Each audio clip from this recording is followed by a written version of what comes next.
Rich Eisen Show had a really wholesome moment. What was it? Oh, I yeah, just they've thought had a couple. they've had some good ones recently, but it was like they were just all like going crazy. Yeah, I know what you're talking about. I can't remember what it was. It was really funny. Was it when Rich was going off about if Aaron Rodgers signs with the Jets or with the Vikings, then it is. That was a good one.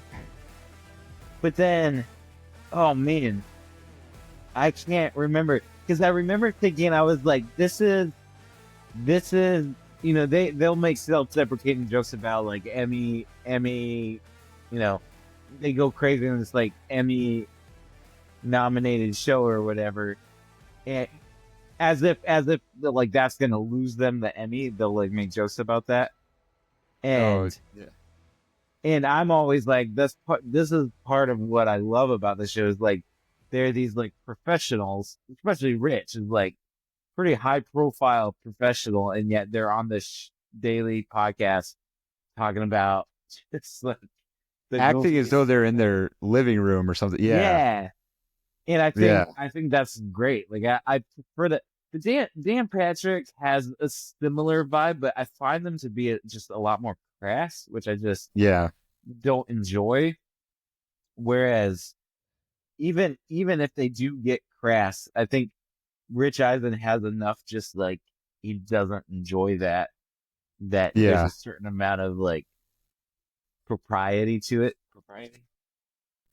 I Yeah. don't think that's the No, word. I know what you mean. Well, Yeah.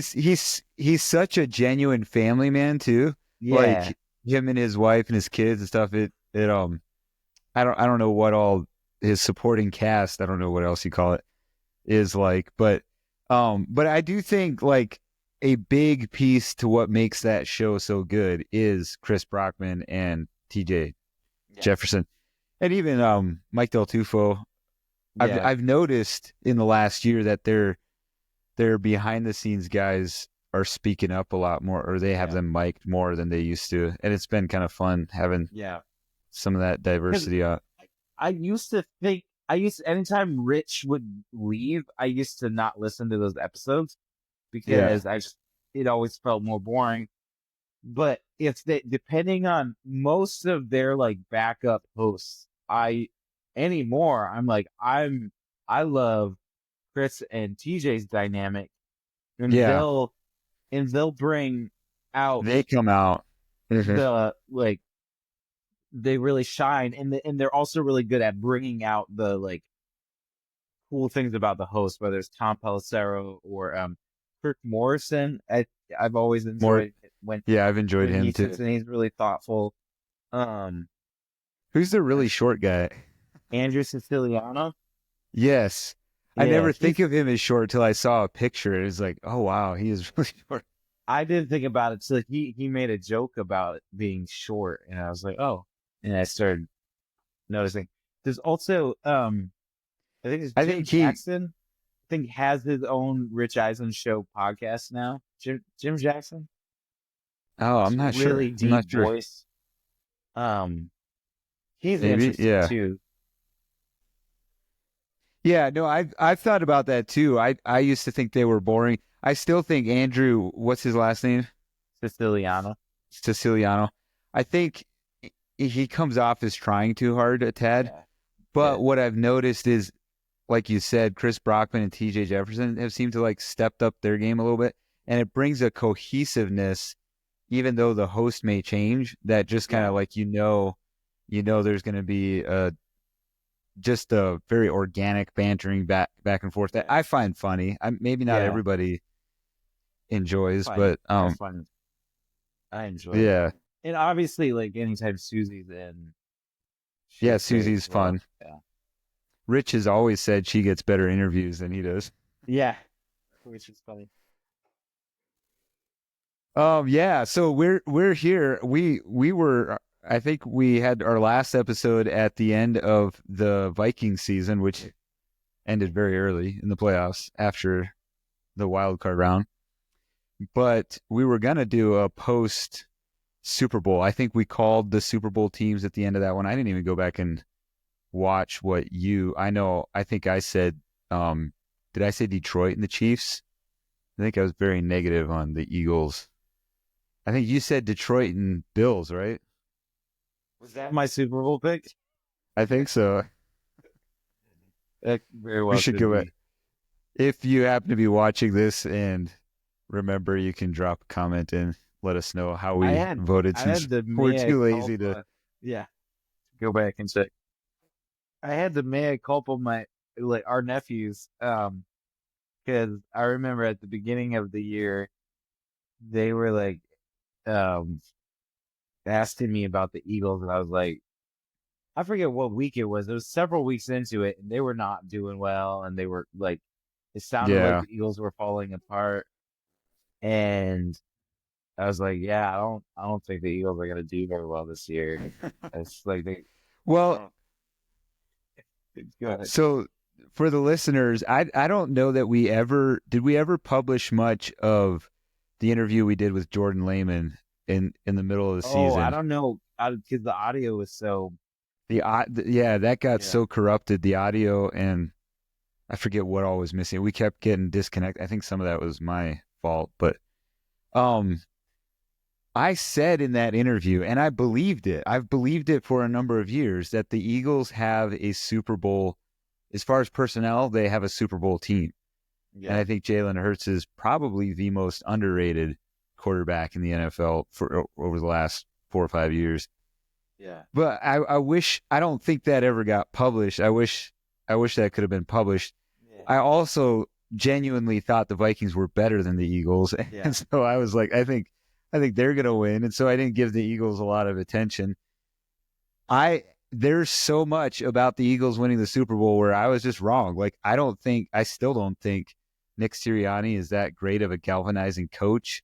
I'm just like, something about it though, like even some of the dynamics between players, it's like, how can that be a healthy locker room dynamic? But apparently actually being in a locker room is different than, and maybe it is different from team to team. Like Philly, my impression, having never lived in Philly, I've visited many times, but my impression is Philly is a quite a bit more in your face, kind of aggressive culture. And so maybe they like that dynamic where there's kind of, not ribbing, but like you have A.J. Brown and Jalen Hurts needing to sort stuff out, Nick Sirianni egging even his own fans up, which but you got to give it. Sirianni has led his team to the Super Bowl twice, and he won it. Hurts has the thing that is so dangerous about Hurts. There's nothing particularly outstanding about his skill set, but he's like Brady in that he comes on the scene, everybody deems him as mediocre, but he's the hardest worker in the room, and he's growing and learning, and like that's the thing that stood out to me even throughout the season, but especially once they won the Super Bowl. It's like, yeah, this guy's obviously a champion now, but I think he'll be around for a while just because he works so hard and he's constantly improving on himself. But at the end of the day, it was that defensive line that won them the Super Bowl. Like, that was an incredible, just pure domination, which brings to my final, like, okay, I'm wrong. Maybe defense does win championships. Yeah. I mean, yeah, the last couple of years, defense have won championships, but there's also been a number of times. I don't know. It would be interesting to go back and look at the last, 10 Super Bowls and see what their defense versus the losers' defense. Oh, I mean, I know the winner. I don't know the specific stats, but like as far as the end of the year review on stats, the winner of the Super Bowls have, like, you take San Francisco against the Chiefs. San Francisco had a better rate. Is that me? Did I just do that? I thought I had those turned off. Oh. I didn't see it. You didn't see it? Maybe it just showed up on my. Oh, it's there, you. yeah. It's on your end. I was pretty sure I turned them off because I have client meetings that want to like make weird things showing up. Anyways, what were we saying? Oh, like the Niners defense was rated better than the Chiefs defense in 24, but the 23 season. I think the Eagles and Chiefs were both fairly close, but the Chiefs had a better offense in the year before that. You go back to, I don't know, because the Rams had a really good defense the year they won it. Even the Eagles this year, like their defense. Sorry, I've got things running through my head. Like the Chiefs always have a solid defense when it comes to playoffs. Even though when you look at the whole season long, they don't necessarily, they're not outstanding. Everybody raves about the Spagnuolo defense, and we've seen it. We saw them shut people down. We even see them do that in like I maintain that if the Chiefs had a good offensive line that could have held the Eagles' defensive line at bay, I think the Chiefs would have won because the offensive numbers from the Eagles actually weren't that impressive. The Chiefs outspokenly had one goal heading into that game, and that was to shut Saquon Barkley down, and they did that. Like I don't know that anybody shut him down quite like they did in the Super Bowl. But because the Eagles defense shut the whole Chiefs down, they had so many chances to start in good field position and just had the ball quite a bit more. So they have this blowout. What was it? 44, 45, 22? I forget what the final score was, but yeah. I mean, it was probably, I mean, a lot of that was garbage time points. You're saying the 22. The 22, yeah. Yeah. Yeah. Yeah, it was what, 40 something to 7 basically at one. Yeah. So like it's kind of a hard metric to rank because when you look at, like, obviously this year just kind of blows a bunch of holes in my bucket because the Eagles had a good defense on paper in the regular season, and then they dominated defense all through the playoffs. But what I'm saying is, like, the Chiefs have always had a really good defensive showing in championship games, but they don't necessarily, like, they've never been a top 3 defense in the league. And so it's like, well, I don't know. It's hard to compare. Oh, this is a number 1 ranked defense, but then they end up not doing very well. I mean, that's essentially the Vikings playoff game. I wasn't that impressed with their defensive showing, but they were all probably burned out from the game the week before. But anyways, but the Vikings had a top 3 defense in the league. So anyways, so we're just kind of rambling here about reviewing. We were wrong on our Super Bowl picks. It's okay to bet against the Vikings. I mean, the Chiefs and the Vikings, obviously. The bigger news that maybe we'll hang out here. Let's move on to the stuff we're excited about. Bigger and better things. We were talking about this, and then I was like, sorry, I got to turn my gain down just a tad. It's giving me yellow. Hopefully it's not buzzing out for you guys. We were talking about this off air, and then we were like, well, let's just turn our mics on because we're spewing once again about the Vikings have had an incredible offseason. So we got to set the stage here, okay? All the way back in April of 24, the Vikings draft JJ McCarthy. They had already signed Sam Darnold to a $10 million deal. Everybody laughs. Ha, ha, ha. They signed Sam Darnold. Everybody thinks it's ridiculous. Nobody remembers that, but everybody thought it was ridiculous. I should have pulled up maybe in the editing of this Do a episode I'll pull up montage. some tweets and stuff that everybody said about that. And they draft JJ McCarthy. It's like they drafted the quarterback of the future, JJ McCarthy. Kevin O'Connell very openly throughout their workouts, throughout training camp, JJ McCarthy, he actually said this. Well, I forget if he said this, but beat reporters were talking about this before they even drafted a guy, was that KOC has a very specific plan that whatever quarterback they're drafting is going to go through this plan, and they're not rushing the process. They're not whatevering the process.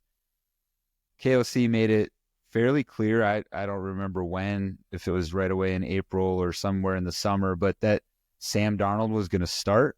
JJ McCarthy's on the plan, and he's the quarterback of the future. He spoke that a couple different times in a way that endeared confidence in Darnold and certainly left a lot of questions open. But I remember in real time thinking like, okay, yeah, Darnold is here for 1 year. See what you got.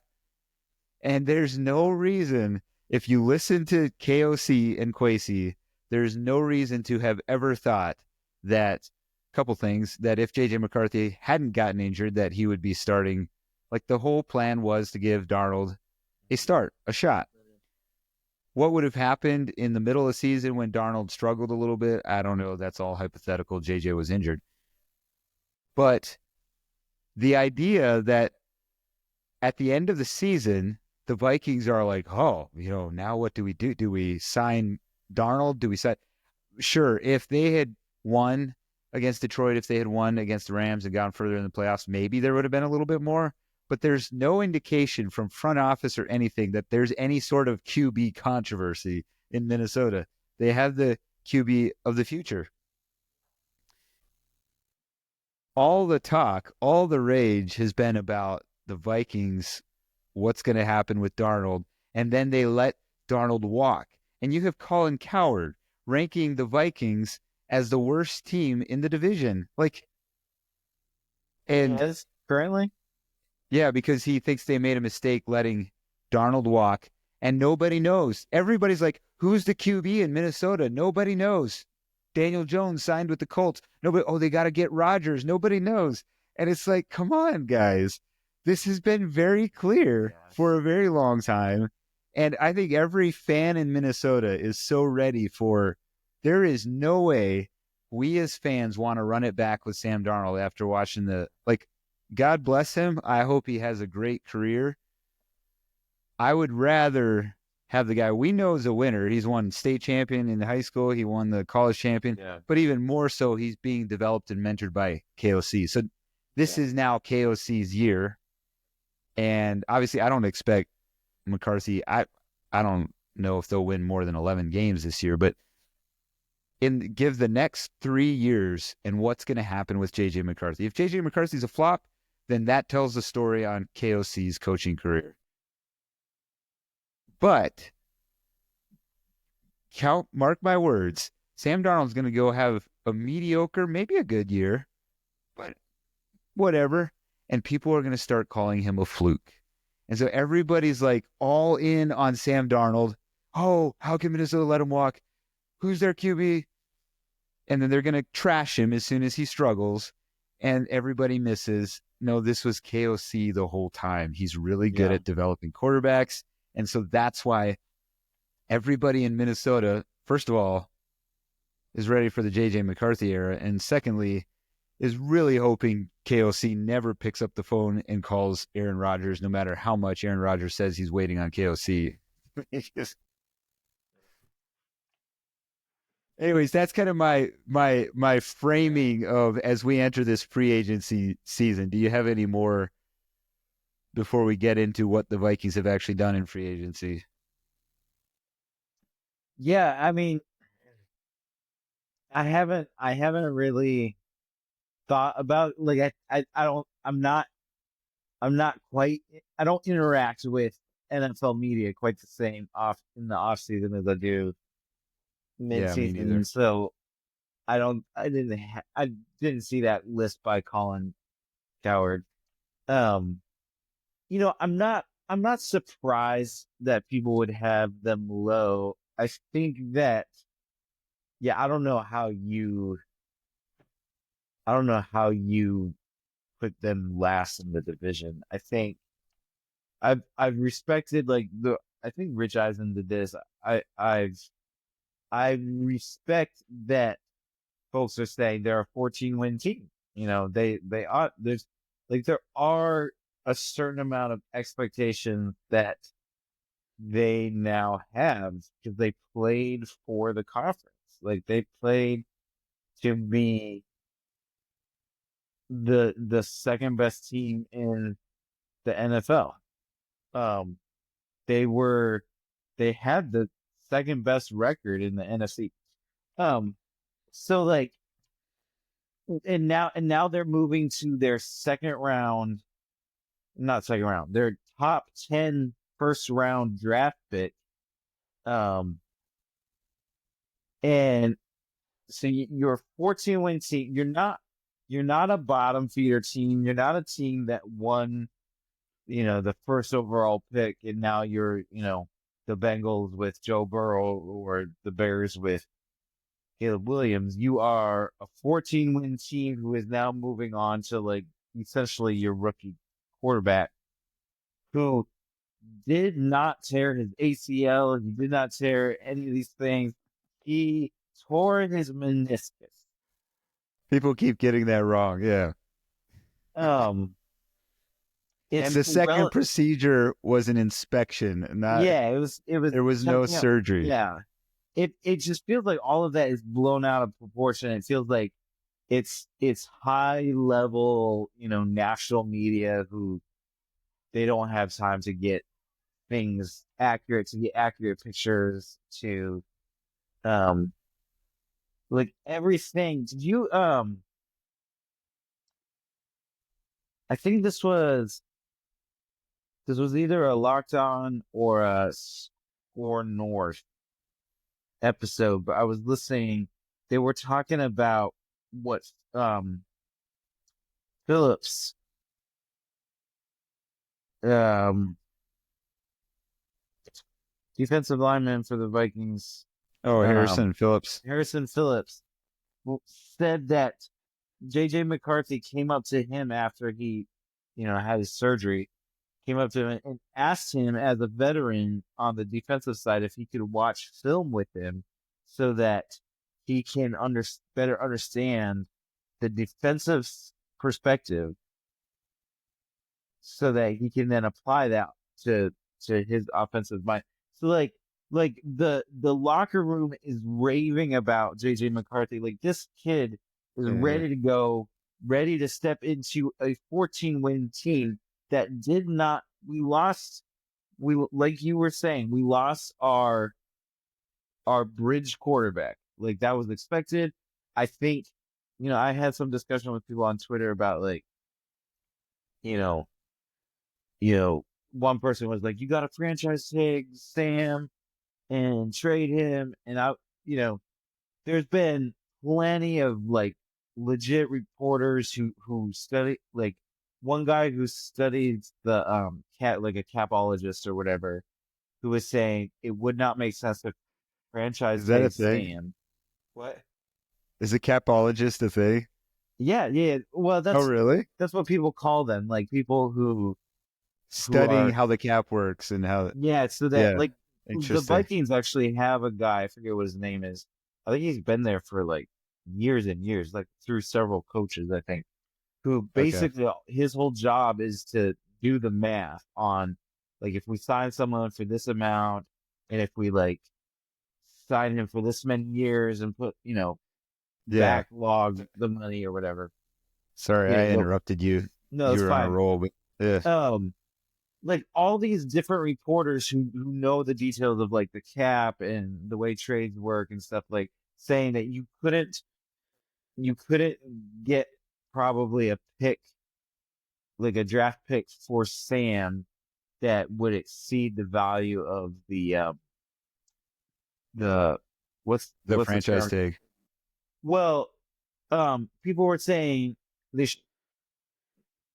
they should franchise tag him and trade him so that they can get a pick. But you're not going to get a second or first round pick for him, and there's compensatory picks.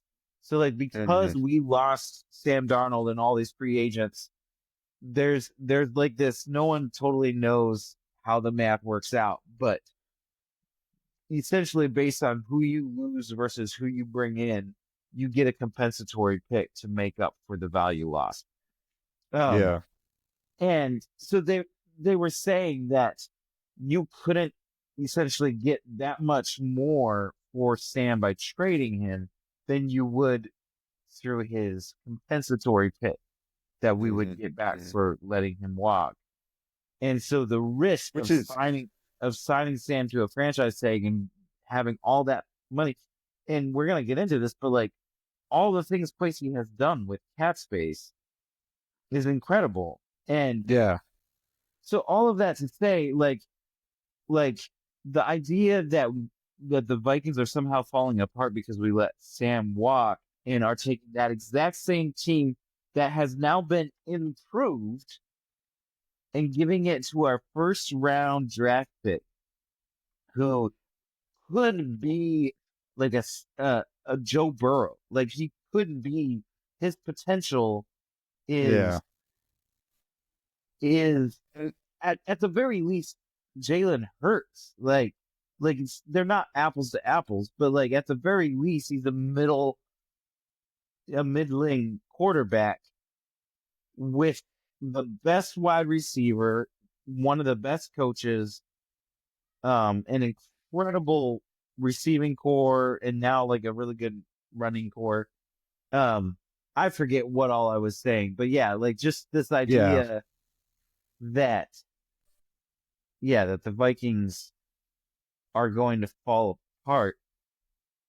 And if they do fall apart, like they might not win 14 games again, but if they do fall apart, if they don't have a winning record, I would think that would be pretty concerning, barring like some sort of major injury.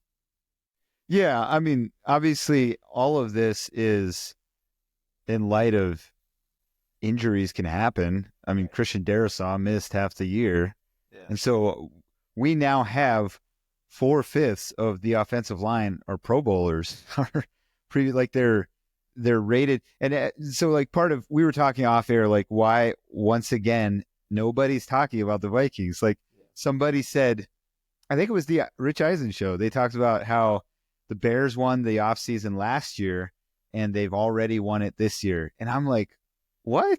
Like they did not win the off. Sure, maybe they got the number one pick, but their free agencies last year were like blah. Like I thought it was obvious that the Vikings won at least the free agency last year. And here again this year, the PFF has them rated, and the Vikings have not gotten a ton of love from PFF, but they have the Vikings rated as the highest grade in their free agency signing so far in this first week.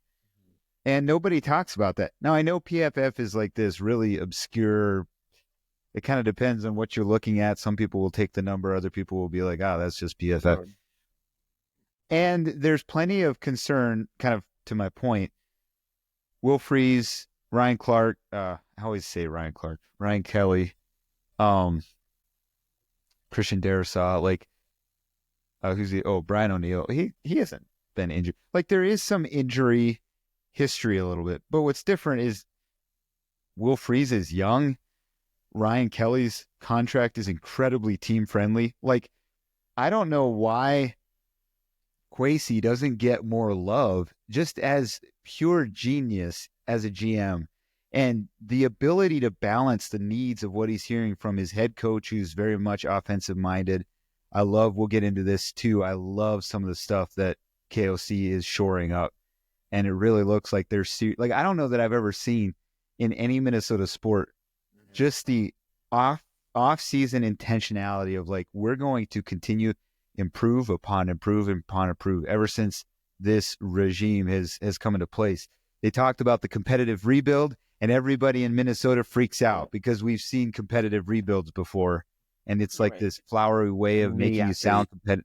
Yeah. But like they're actually doing it. They are improving upon improving upon improving. And this year looks like a really good shot. If they're not playing in the divisional round, excuse me. If they're not in the divisional round, I want to withhold too much pressure on McCarthy. He's still a first-year QB. I think it's a little unrealistic to expect him to be Superman. However, unlike even Jaden Daniels, who was incredible, and their team was incredible, they have an incredible coach, probably the best fit, the best situation for any of the rookie QBs this year.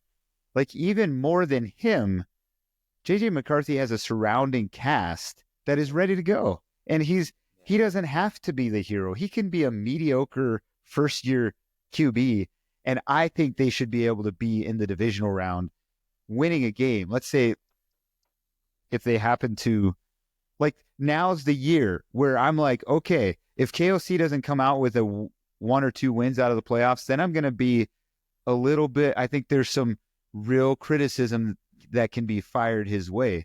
But they've been building this whole time, and now they're getting a good cast, a good structure, a good personnel to just, now it's all on you, KOC and Brian Flores, to make your schemes work and be the best. And so it's fun. It's exciting. I'm excited. I love the moves they made. So just a rundown here in free agency, what we saw happen, and I don't know if we talked about this at all, but I saw these. I think everybody saw these things. I think some people saw them and were like, oh, Minnesota's fake. And we're like, no, look, they're good. I saw those things and kind of ignored them a little bit because there was so much winning. But we saw it all blow up against Detroit and against the Rams. Their offensive line was butter. It was not that terribly good. Actually, like, I think in the rankings, they were middle to top of the league, top half of the league. But obviously, when you get to the playoffs, you're playing against the best of the best. You're against the best defensive lines, against the best. Obviously, the offensive line isn't playing against the best offensive line, but the better O lines are the ones who end up at the Super Bowl. The better D lines are the ones who end up at the Super Bowl, and that just got shattered. Yes, Sam fell apart. Sam played in a way that was like, this is not what we've seen all year long.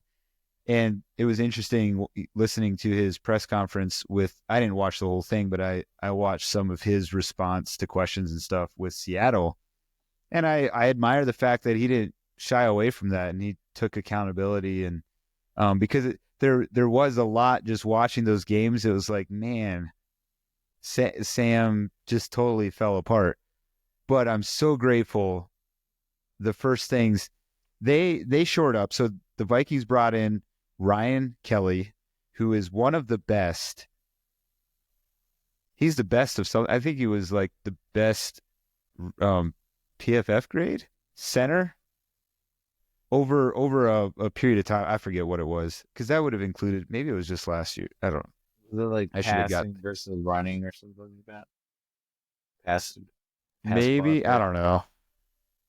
Yeah, maybe one of the best pass blocking centers.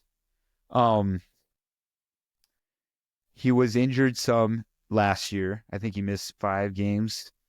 But they bring him in to replace Bradbury at center. Are you falling asleep on me? I am a little bit sorry. I worked. I'm like, okay, I'll stop talking. You talk. To be fair, I've been up since like 4:30. That's okay. I was like, if my co-host is falling asleep, probably everybody listening is bored. No, it's very embarrassing. I could have fallen asleep and had a 2-hour nap the moment I got home. Well, thanks for doing this. I worked a shift this morning at the shop. No, I was just gonna run down. Let me run down. I should get a drink of water and then I'll be good to go. So sorry. No, I'm No, sorry if I was go putting you ahead. to sleep. So they got Ryan Kelly. They brought in Will Freeze, who is like, as I understand, one of the best interior guards on the market in free agency. Um, they brought What? in, And a teammate of Kelly's. yeah, and a teammate of Kelly. So for the record, the Colts, surprisingly, they weren't necessarily that good, but they had a top 5 rated offensive line last year. Well, I mean, Richardson would just run around for 5 minutes. Yeah. Like, And then throw an interception yeah. or So, like like, into the stands or something. their bad offense wasn't because of the line. Yeah. So like the Vikings just poached 40% of the Colts, and they gave him Cam, like we let Cam Bynum walk, which I Yeah. was kind of saddened to see that. I was like, man, he Yeah. built such culture and character. Yeah. But in light of what Yeah. the Vikings have done now, it's like I don't care at all. Like there's other great safeties out there they can get. But yeah, they brought Will Freeze in, and then on the defensive side they signed Jonathan Allen, who's a really good, I think I told you, edge rusher. I think he's an interior rusher. And Javon Hargrave, who is a linebacker. I forget what he is with the Niners. I think he was injured to end the season, but like just massively improving key spots. They signed a corner too. They signed a couple corners. Well, they re-signed Murphy. Rodgers. Well, they signed Murphy, but Isaiah Rodgers is like a really high-rated corner who nobody knows about because he got benched. I should look it up. But he got benched for Cooper DeJean, who's like the best corner in the league right now. So he's coming from the Eagles. Yeah. Gotcha. Yeah. Cooper DeJean, the baby. And then he is 98. He's 27 years old. All right. Part of what you miss by just like talking about them all at once here, though, is how like that first day of free agency was like, all right, Kelly. Yeah, we should go back at whatever else. And then it was like, oh, the next day, like the whole line, the whole defensive, like all of these things. So, and for context, yeah, you and I, just for our listeners, Christopher and I had just had a back and forth the night before, just like, how are we feeling? It's like, oh, it's a bit of a bummer of a first day of free agency. And we go to bed. I don't have a running tally of who's available to sign. Yeah. I don't either. Oh, okay. I was hoping for something more. Yeah, hoping for some kind of splash or something but I'm out in Colorado. I don't know how it was for you. I wake up and all these signings are done. It's like, the O-line is taken care. I guess Ryan Kelly had happened. The day he happened the first day, and people were saying that's their splash. That's their big signing, is Kelly. Yeah, even Minnesota beat reporters were saying, "Oh, this means Will Freeze is out of his market's too high. They're pivoting to Ryan Kelly." And I woke up and Vikings signed Will Freeze. Oh wow! Sorry, I just wanted to insert that. No, that's great because like I was like, we're excited about the free agency and we're Vikings fans, so we're always gonna grumble about how no one's talking about us. And we'll grumble until people talk about us, which we stopped grumbling once people talked about us in the season. Yeah, then we got really nervous. Like, wait, don't talk about us. But I don't think anybody's going to talk about the Vikings till they're in the Super Bowl. Yeah. I mean, there's a certain amount of fairness there. And also like these names, these free agents are not splash. It is not, obviously the quarterbacks are the big splashes. And so it's like Sam Darnold, Aaron Rodgers, Kirk Cousins, like where are these guys going to go? And so if you're not intimately following the Vikings or following the NFL, these names on a national, to so and so in Arizona might not be that splashy. Um, Well, but but but it's my just like the buildup of we have all of these needs. We complained about it all year long. We've kind of the O line has kind of always been a struggle the past like 5+ ish years, however long. was And Ingram a Kwesi draft? uh, I think so. I think Ingram was. Um, Sorry, you keep talking. I can look this up. what and so it's just like okay, like they signed Kelly, they're making progress, and then the next day it's like all of these signings, and then it feels like ever since then it's been like little pieces here and there, and it's like you're building on like waves of like wow, they're really going for it, like they're really blowing away our expectations. And yeah, like even what you were saying is like when they signed Kelly, everyone was like, "All right, this means they're not doing fries." And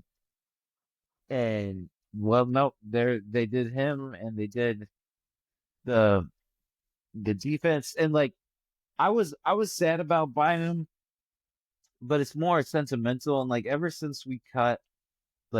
ever since we let go Cook and Thielen and like all of these really sentimental players and it's turned out better the next year. I think my turnaround over the nostalgia is pretty quick, especially after last year when we let away some like pretty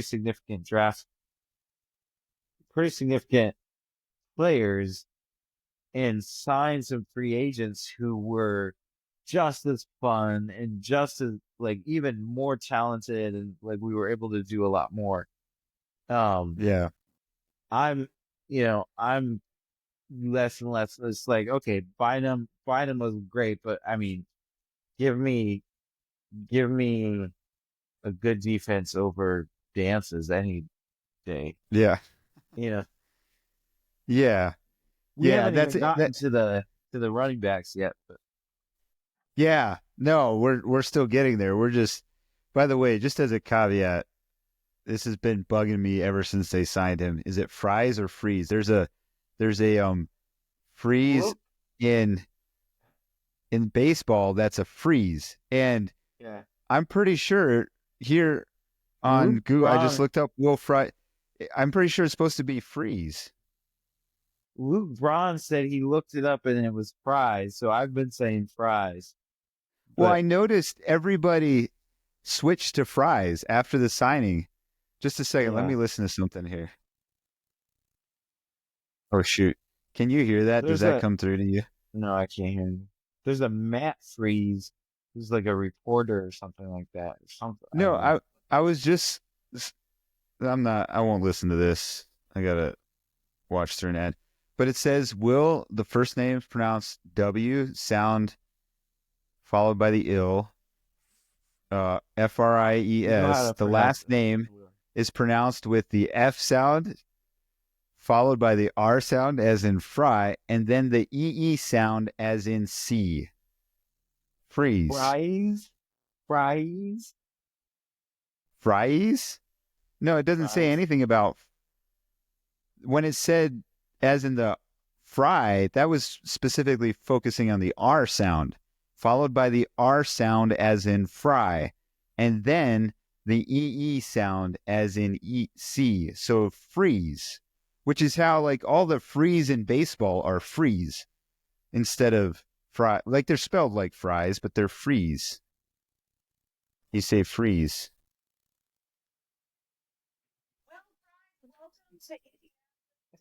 Can you hear that?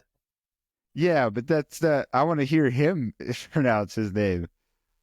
But I guess if is that an interview? I like surely they're not saying the That wrong was name. The that's the Indianapolis Colts video 3 years ago when he was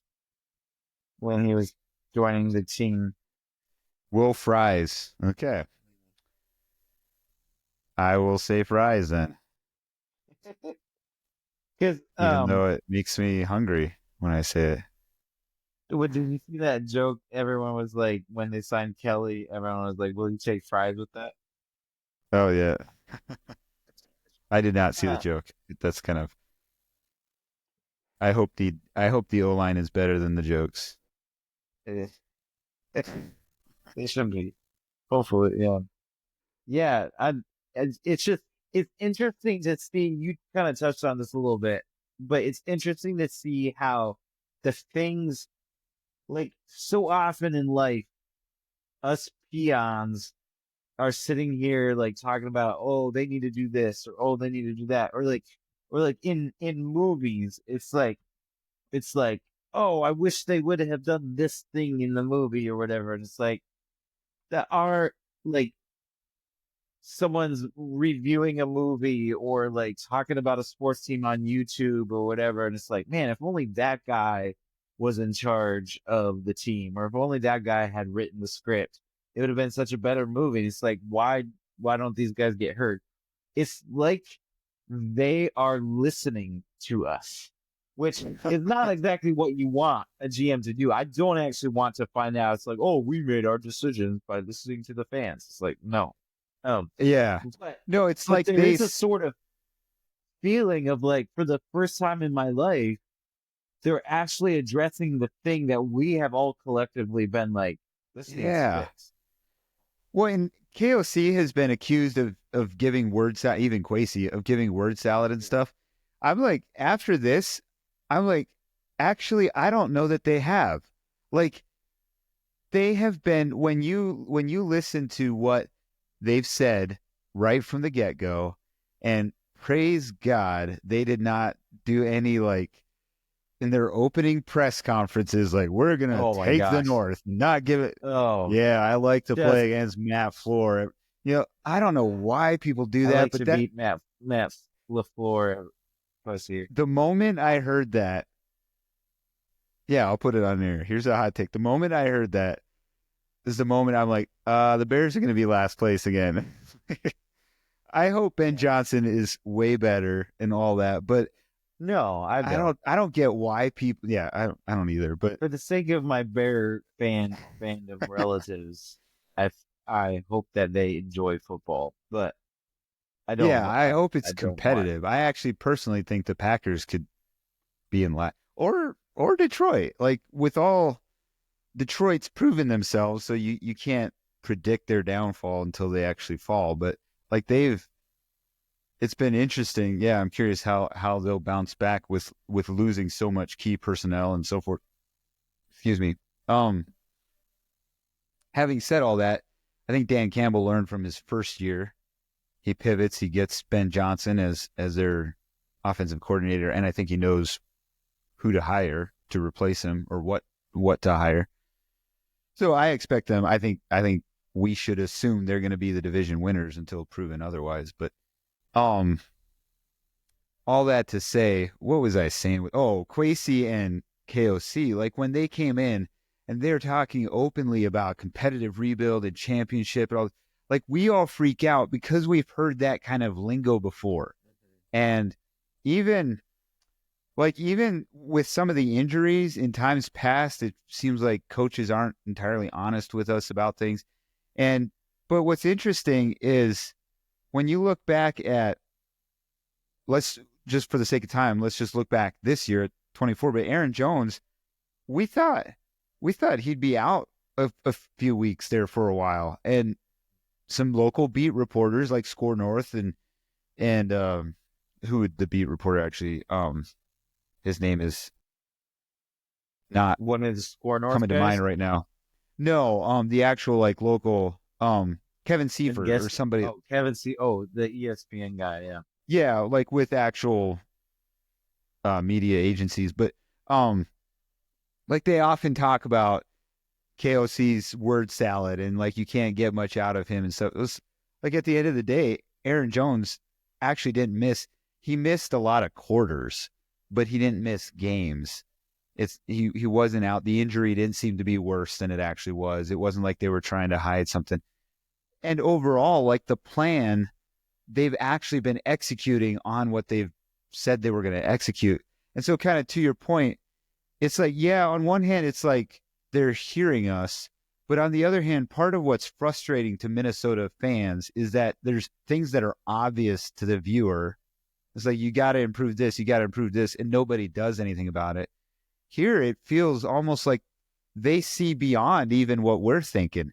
And they're, that they do what they can, shoring up Jefferson's contract, getting a top QB drafted. And then it's like, okay, they brought in a ton of, like, they brought in Van Ginkel and Grenard and like all these great guys on the defensive end. Brought in Aaron Jones. It's like, okay, we'll see what we can do. But I don't think Kwesi and O'Connell thought that this year would be the championship year. They had something special going, and man, I sure loved that the locker room speeches and build up. It was kind of sad when that all came tumbling down because it just felt like a movie in the making. But our last win was the Green Bay game where they lifted Sam Darnold up on and everyone was like, "Oh, this is their Super Bowl." Well, that's true. Like, hey, dude, the guy just got generationally wealthy. Yeah. Because of that season. Like, lift him up, raise him up. That's fine. But yeah, that was kind of our Super Bowl for 2024. All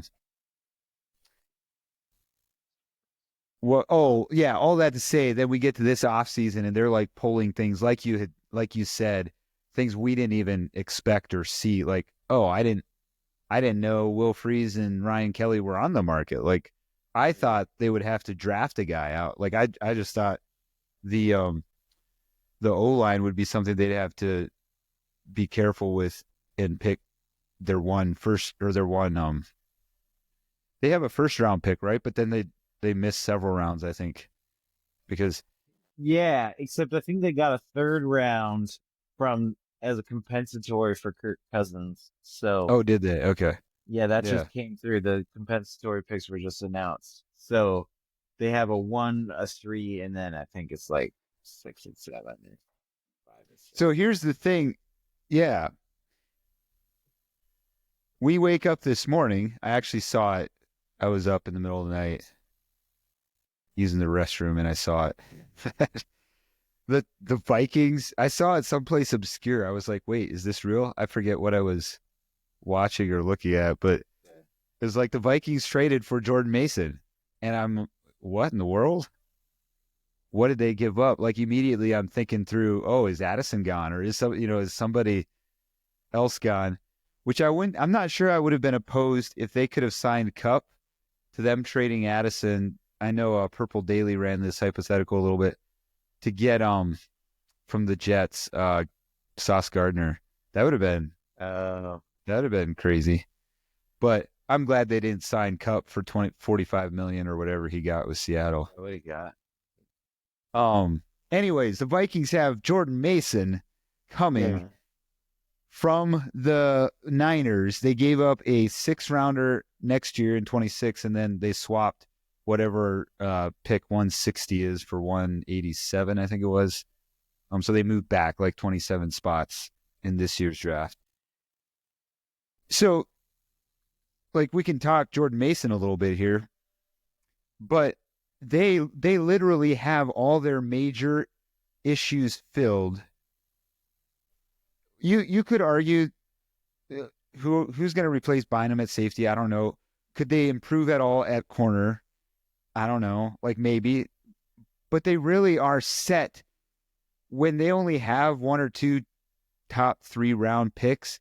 They're set to literally just go grab the best player available. Like, their holes are filled. Now they can just beef out the depth and prepare for longevity. That's just incredible. I don't know how you're feeling about the Jordan Mason running back.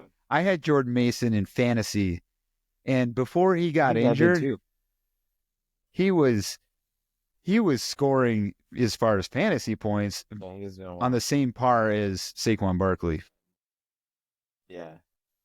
It's one of those things, like, we've seen 1-year wonders at the running back position before. Yeah, and I should just quickly say I'm not trying to say he's the same as Barkley. I don't think he is. I'm just saying like he's a really good RB to have coming in as your RB2. Yeah. Yeah. And it's super encouraging because it's clear Aaron Jones. Are we going to take time to talk about that? Oh, jeez. Stuff. Let's just Aaron Jones can't handle the same workload as he used to be able to. But like I remember Aaron Jones and AJ Dillon with the Packers, and then Ezekiel Elliott and Tony Pollard. Like there were some duos that worked really well for a couple of years, and so obviously Aaron Jones is still one of those guys, but I think Aaron Jones is still good. He still sees the field really well. He still sees holes. His body is breaking down. And so just having another high quality back to like take some of those, like I'll still feel really good when Mason is out in behind the quarterback. Like I'll still feel pretty good. Like I was like, oh, we could break a run. So it's really nice to be able to have that and then to save Jones for more pivotal situations and games. Yeah. So here's I'm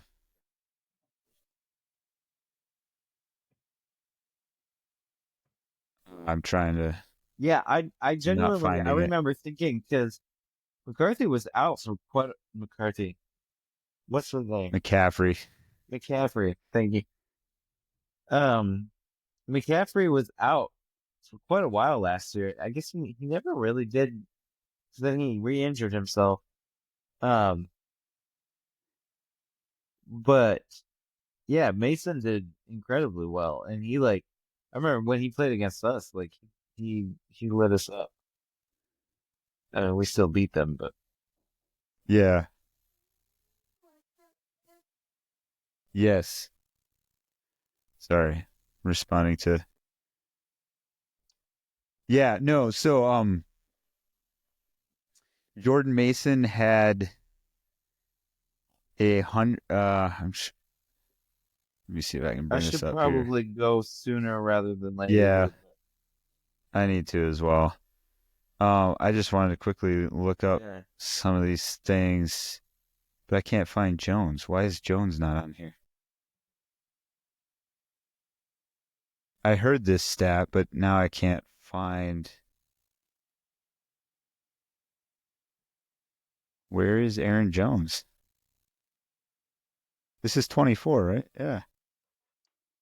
Oh, there he is. There he is. Okay. Yeah, Jordan Mason had 100 fewer attempts than Aaron Jones did last year.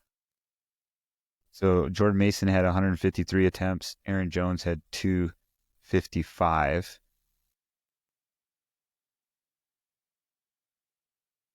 And yet,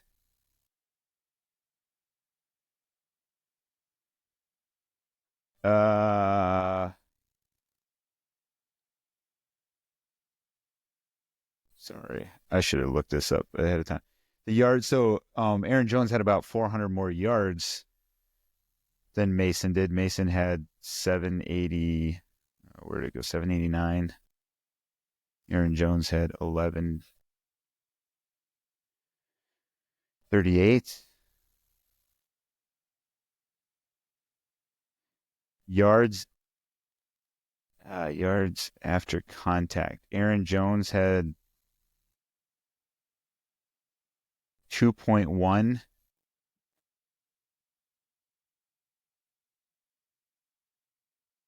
per rush yards after contact. Jordan Mason averaged 2.3 yards after contact.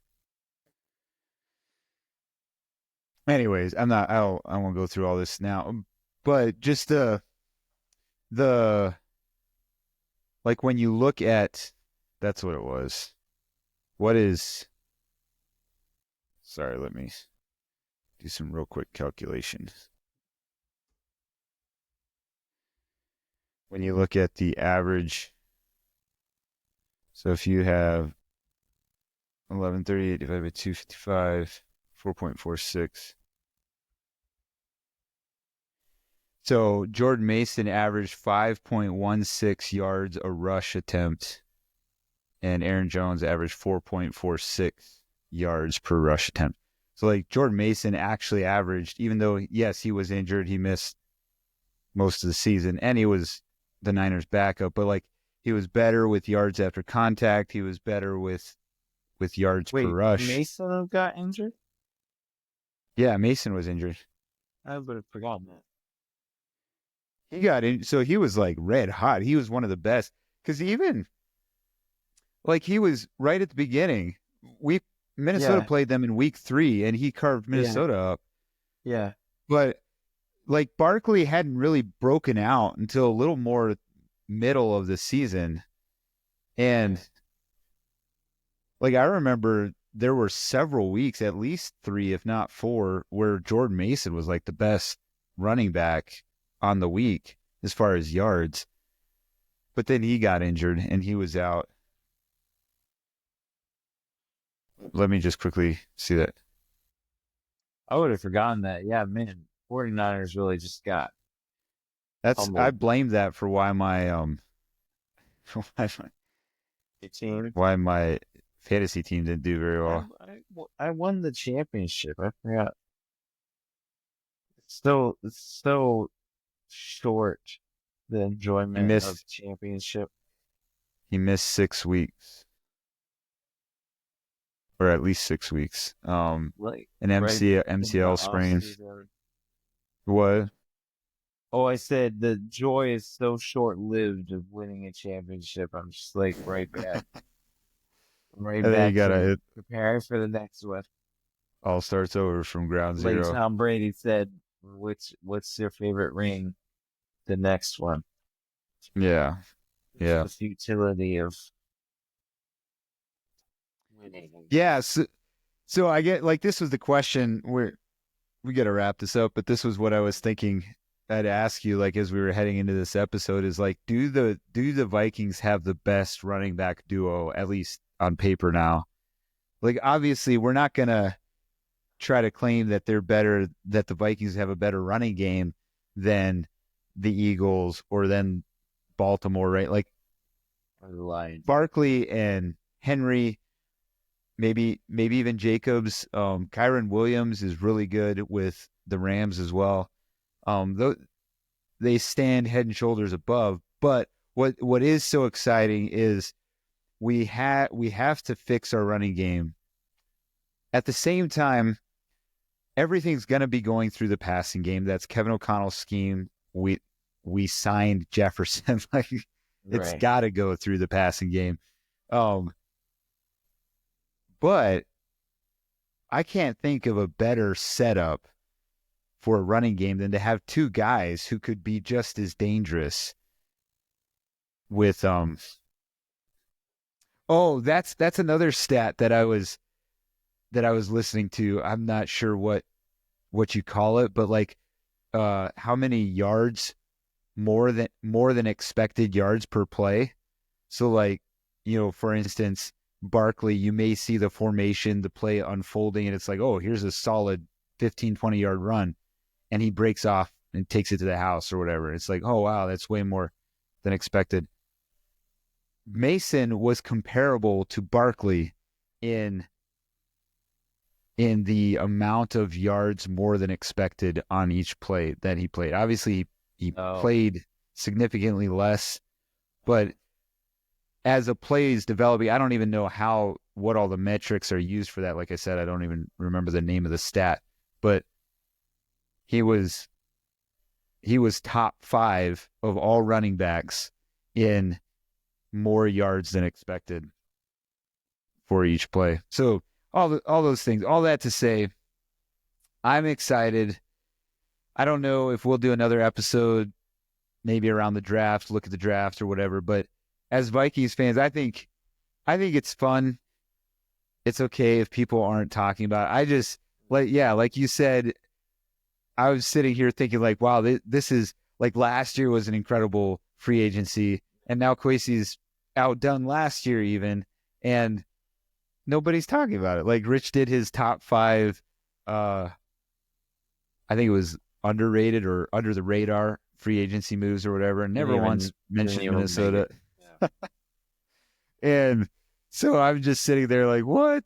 And so, yeah, it's interesting. Like, surely, there's always that risk of like, are we too, what's the word when we're fixated or Too like close. googly eyed over our own team? And yet I do think like we're moving into an era now where you can objectively say, okay, Kevin O'Connell, how are you as a head coach? Like you're getting your team, and it's fun to see. It's exciting because I see them developing something solid and good, and I think they'll be really good next year. I think the division's going to be even better than last year. So I don't know that anybody's winning 14 teams in that division. I'm sorry, 14 games in that division. Very likely everybody splits, even Detroit. I don't know. We'll see. I'd be surprised if Ben Johnson beats Matt LaFleur twice, but we'll see how that plays out. Anyways, any final thoughts that you have to add on this episode before we sign off on our free agent? No, I'm frenzy? excited. I'm pumped. This is how the NFL sucks you in, man. It's they they really beef up the off season so that you're thinking about the off season, and now I'm like, all right, training like OTAs and rookie mini camps and all that stuff is coming up, and so we'll be listening, paying attention, and then I forget the order of all these things. I think rookie mini Yeah. camps at first, and then OTAs, and then um, It happens so fast. Like when you yeah, stop and think about it, they definitely mark it or set it structured to like pull people in well, yeah, even though it's yeah. really a long off season.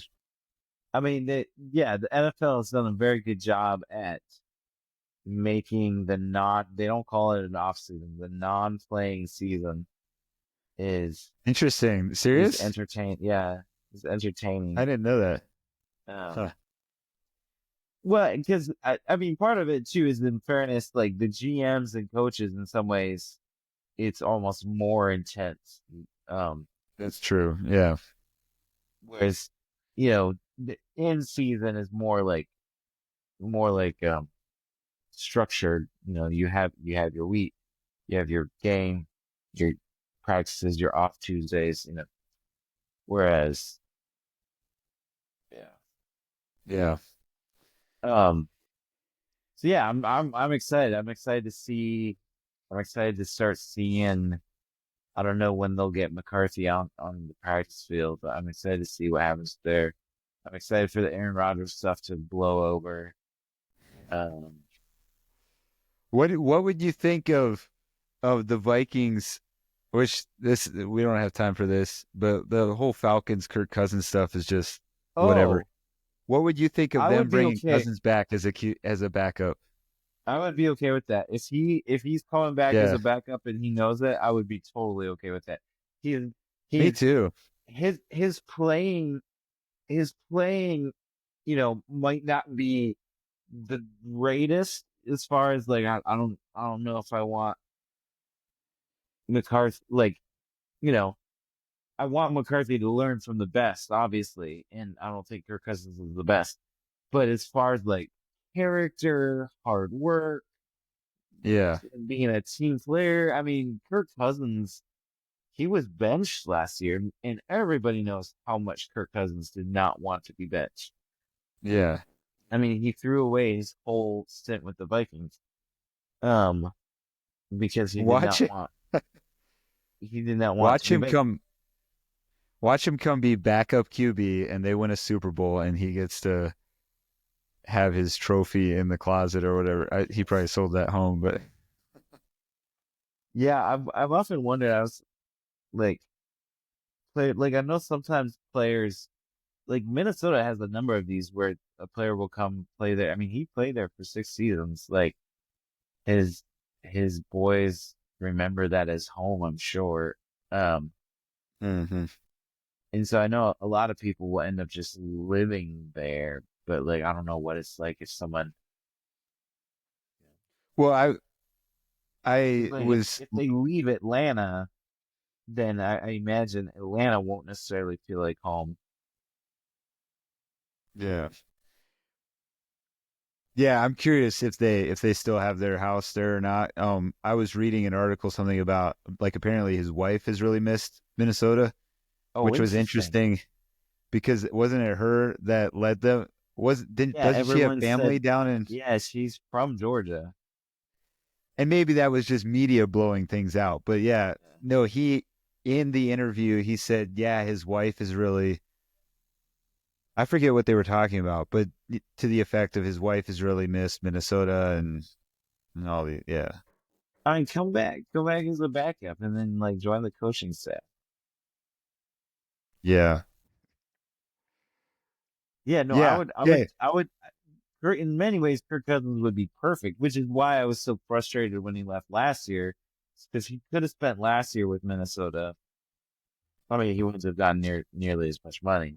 In some ways, for Kirk, this could end up being the better option where he goes to Atlanta. Atlanta gives him the money, and then he comes back because he still gets his money because Atlanta's paying him, Yeah. and then he can come back with the Vikings on pennies. Well, what's so funny to me is Atlanta's like a classic case of somebody who makes a horrible mistake and refuses to admit it because they're shafting themselves. Like they have to pay him the bonus 10 million now because they kept him through yesterday. And like you're going to pay your backup quarterback that kind of I mean they're they're stuck with it. So I guess yeah, Yeah. either way they have to pay it because they guaranteed so much of it. But